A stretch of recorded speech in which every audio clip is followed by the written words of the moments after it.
Друзья, всем привет из Никарагуа! Всем огромный привет! Вы на канале Big Trip Vlog. В этом выпуске мы вам покажем город Леон. А также испытаем на себе самую популярную активность Никарагуа – это вулканобординг.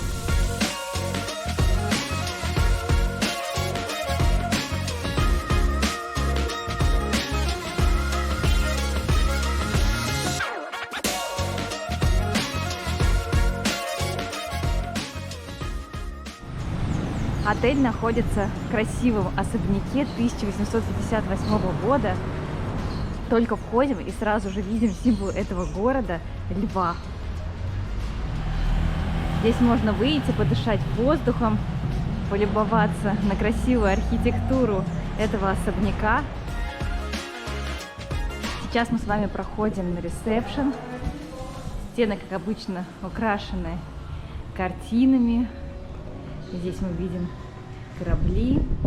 В центре ресепшена находится интересный манекен золотого цвета в карнавальном наряде.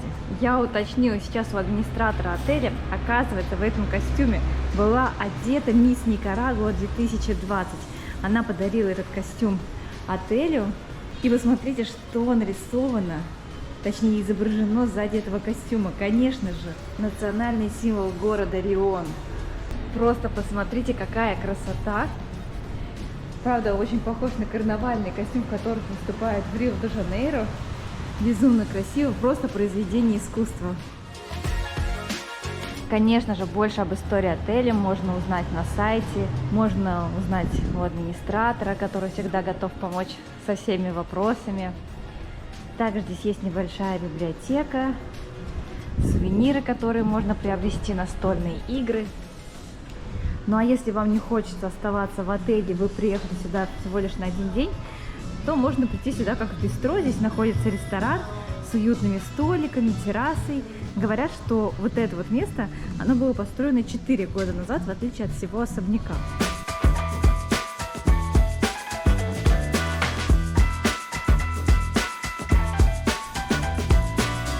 Также на территории отеля есть бассейн, но сейчас он не функционирует. Говорят, что откроется буквально через пару дней. Можно даже не ходить в музей, потому что этот отель как своеобразный музей, столько всего здесь интересного, красивого, можно сделать интересные фотографии. Высокие потолки так и говорят о том, что это старинный дворец, особняк. Даже не представляю, сколько это метров, наверное, метров 5. Есть еще одна комната, сейчас пройдем сюда. Мы заметили, что в Никарагуа очень популярно играет бильярд, поэтому можно воспользоваться этой возможностью и поиграть. Также здесь есть бар, большой телевизор, есть вкусный кофеечек, различные чаи, которые можно выбрать по меню.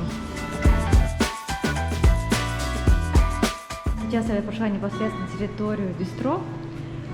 Здесь я увидела портреты мужчин, спросила, кто это такие. Оказывается, это все президенты Никарагуа, начиная с тех времен, когда Гватемала, Никарагуа, Гондурас и Сальвадор еще были объединены. В бистро очень приятная атмосфера. Можно послушать музыку с пластинки, сесть за столик и насладиться окружающей обстановкой. Всего в этом отеле 2 этажа. Сейчас поднимемся на 2-й. Там тоже большая территория и открываются виды на центр этого города. Здесь же находится основная часть комнат, очень много беседок, кресло-качалки, старинные сундуки. Здесь открывается вид на террасу этого отеля, по которому мы сейчас гуляли. Также можно увидеть церкви. В ней мы отправимся сегодня обязательно и посмотрим поближе. Можно пройти по коридорчику и выйти на другую сторону этого особняка, на главную улицу, на центральную. Напротив находится еще один отель, популярный Монте-Карло называется. А сейчас предлагаю пройти в нашу комнату и посмотреть ее. Наша комната Асуль. При входе встречает большое зеркало с цветами. Я думаю, что любой девочке понравится такая комната, потому что ощущаешь себя словно принцессой. Очень красиво. Большой рабочий стол, кресло просто тоже огромное, в которое можно сесть, провалиться и отдыхать. Эта комната вызывает у меня полный восторг, потому что большой рабочий стол, красивые кресла, интересная картина, старинное зеркало, большие окна. В нашей комнате есть выход на небольшой балкон, с которого открывается вид на центральную улицу. Кровать king size размера, прикроватные тумбочки, красивые бра. Честно, обожаю такие матрасы качественные. Конечно же, сон на подобном матрасе будет просто сладкий. Также в комнате есть большой телевизор, все сервисы Netflix, YouTube, есть большой комод, шкаф. Давайте откроем этот шкаф, посмотрим, что есть внутри. Утюг, гладильная доска, также обязательно есть сейф. Ну и, конечно же, мягкие халатики, в которых можно расхаживать по комнате. Такое я люблю. Помимо этого в комнате есть выход на террасу на втором этаже. Здесь есть столик, стулья. Ну, открывается такой же вид, как из балкончика, на соседний отель и на центральную улицу.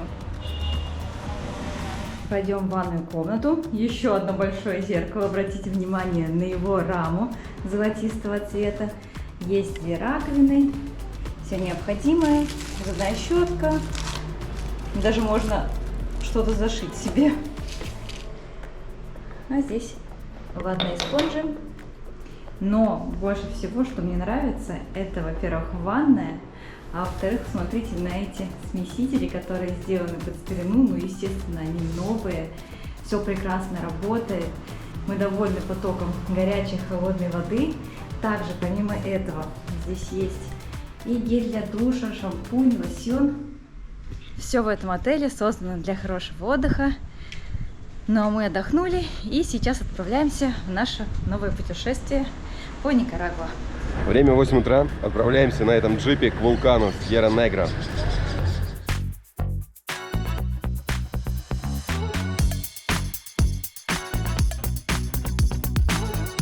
Первым делом мы приехали в офис компании, а точнее в хостел, который называется Хачента. Именно здесь мы брали экскурсию на данный тур. И компания предоставляет в качестве подарка, в качестве небольшого сувенира футболки, которые можно выбрать с изображением вулкана в качестве сувенира, как я уже сказал. Вот такие вот футболки, на которых написано Vulcanus Tours. Вулкан Сьерра-Негра, на который мы с вами отправляемся. И можно себе выбрать футболку по размеру и в ней же отправиться на вулканобординг. Я сегодня буду яркая.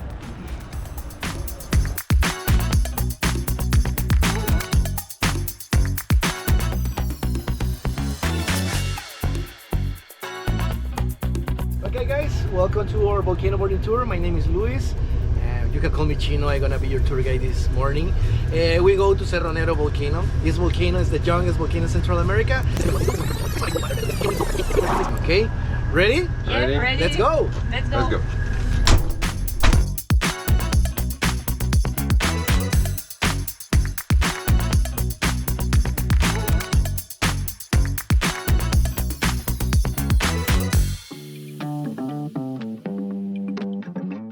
Как вы слышали, наш гид Чино пригласил вас всех, и нас в том числе, к вулкану, который называется Сьерра-Негра, или Черная вершина. И здесь у нас будет проходить сэндбординг. Сейчас мы остановились возле Rangers House, или Дом охотника. Также это можно назвать неким пропускным пунктом, въездом в национальный парк. Здесь мы платим по $5 еще за въезд в национальный парк.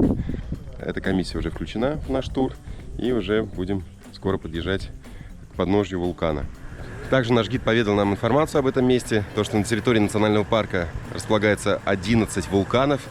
Вулкан Сьерра-Негра, к которому мы сейчас отправляемся, самый молодой в Центральной Америке. Он был открыт в 1850 году.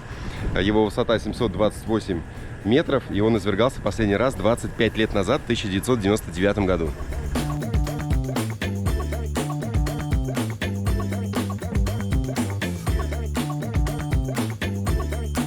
Около часа мы добирались из Леона к подножию вулкана Сьерра-Негра. Теперь нам предстоит путь наверх. Нам выдали снаряжение. Это джинсовые рюкзаки, где наш специальный форм для того, чтобы мы попробовали вулканобординг. И также у нас есть доска самодельная, деревянная. Здесь еще веревка есть, видим, какое-то управление. Нам все это будет рассказывать позднее. Ну а пока берем все это и тащим на себе. Да, можно было заплатить специально обученному человеку $5, чтобы он за вас нес ваше снаряжение, но мы решили проверить свои силы сами, да.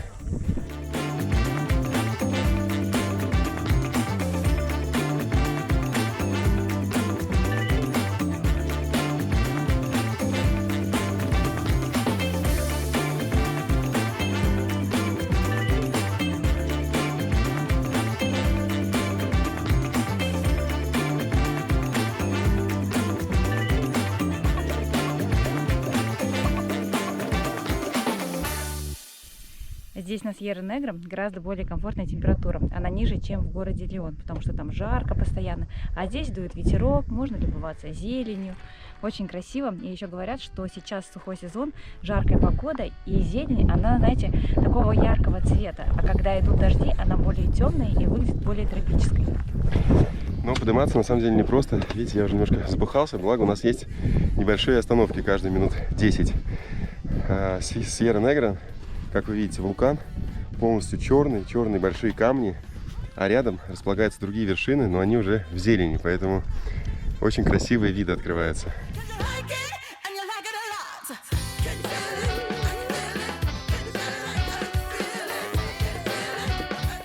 Сейчас мы поднялись уже достаточно высоко, здесь дует сильный ветер, поэтому дальше продолжаем наше движение, но говорить уже, возможно, не удастся, потому что ветер становится все сильнее и сильнее.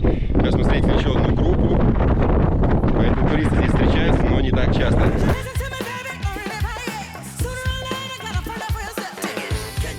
Из-за содержания минералов сейчас в кратере мы можем наблюдать различные цвета, будь то красный, черный, желтый, белый.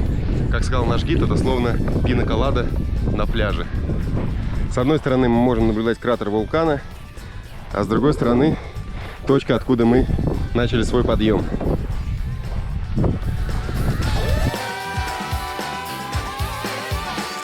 Предыдущие 2 дня ношения рюкзака, когда мы пробирались через границу, мне, конечно, помогли сейчас в том, чтобы нести снаряжение, нести доску, рюкзак. И вот мы на вершине, откуда открывается потрясающий вид.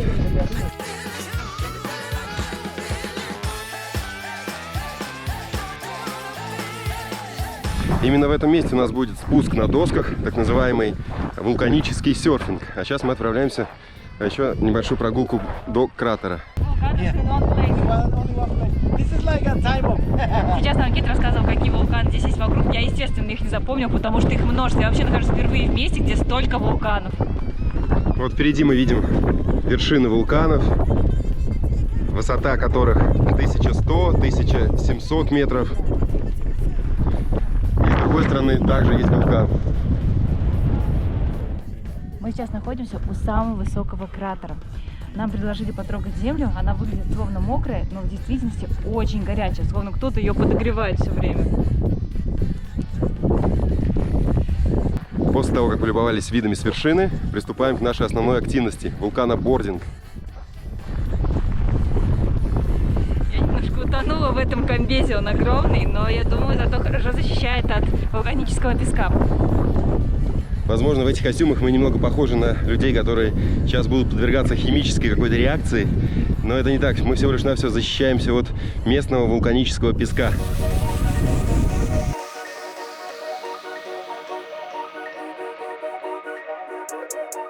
Okay guys, so I have to go. Remember, this is the most important and the most serious recommendation here. Have fun. That's the reason why we are here. Enjoy it. Все, ребята, поехали получать удовольствие. Погнали!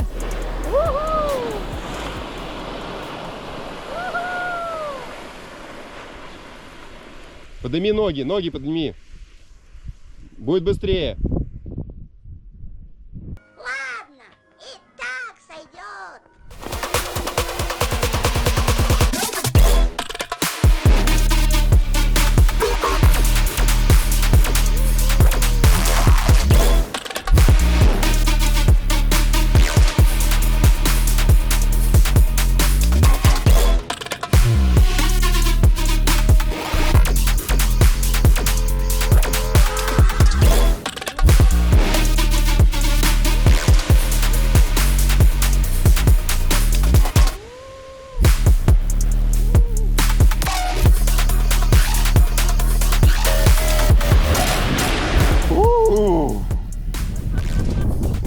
Вау! О май гад! Друзья, мы скатились по вулкану! Фу! Ребята, это была настоящая фантастика. На самом деле все гораздо проще, чем в Перу. В Перу у меня был подобный опыт в дюнах. Там я каталась по песку, здесь по вулканическому. Разница колоссальная. Там ты катишься очень быстро, а здесь тебе приходится наоборот даже ускоряться, чтобы поймать эту скорость, вот этот весь кайф. Но это очень здорово. Я всем рекомендую это попробовать. Ребята, очень-очень круто, подтверждаю.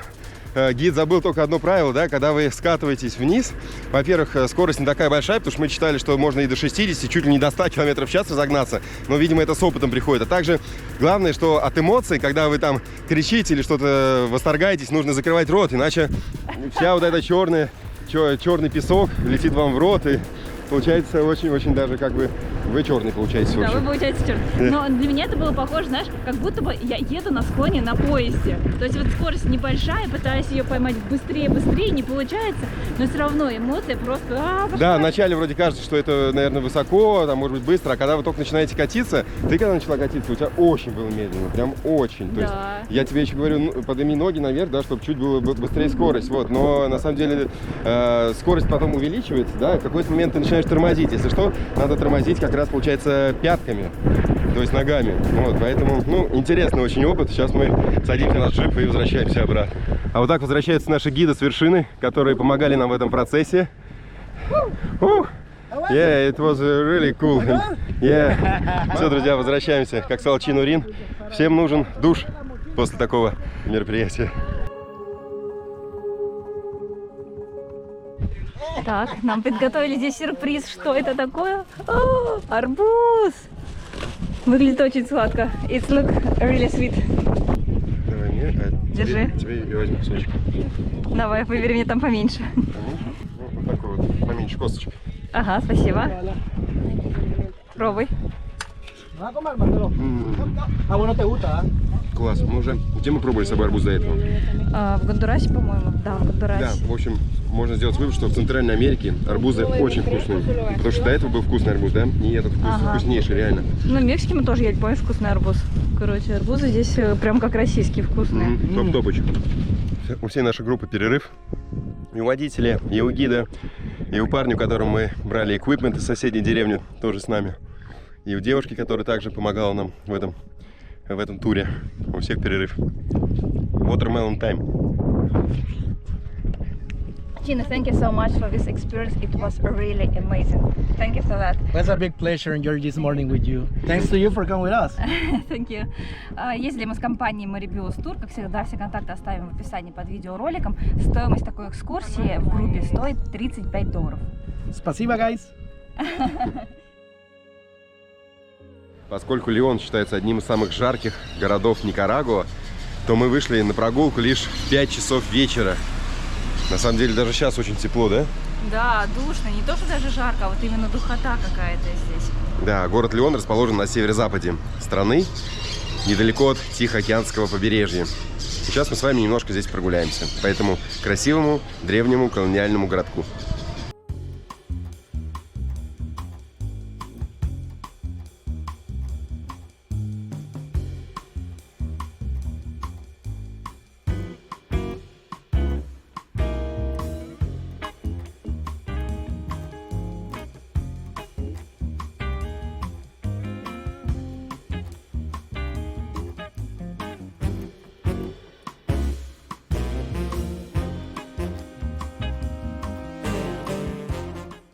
Сейчас мы гуляем по интересной улице, где множество мемориалов героям, которые участвовали в Сандинской революции в 1979 году.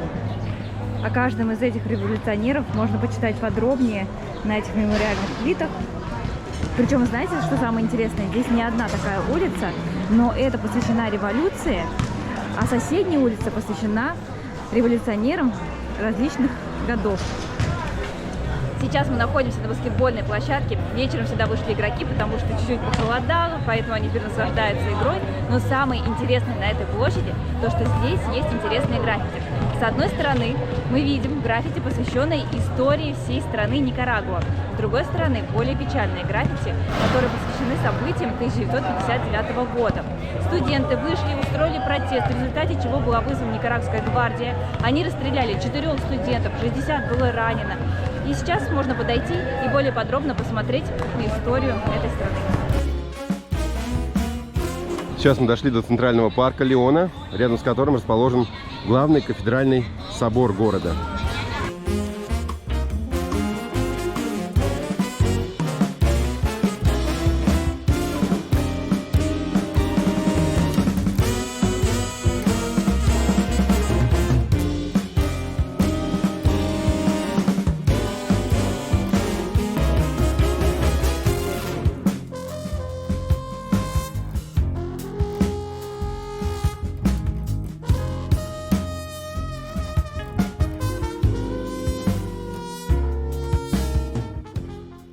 Главный кафедральный собор в Леоне считается жемчужиной Никарагуа и одним из самых красивых соборов в Центральной Америке. Только что мы были с вами внутри собора, посмотрели его убранство. Надо сказать, что этот собор пережил и землетрясения, и различные войны, а также в 2011 году был внесен в список всемирного наследия ЮНЕСКО.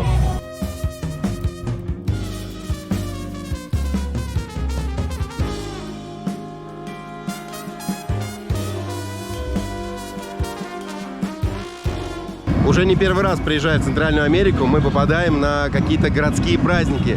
Если до этого это была Страстная неделя, да, какой религиозный праздник, то сегодня на Центральной площади у них проходит какой-то конкурс красоты. Какой-то национальный праздник. Да, где проходит шествие и студентов, и не только. У меня ощущение, что в Центральной Америке постоянно либо что-то празднуют, либо отдыхают. Это верно.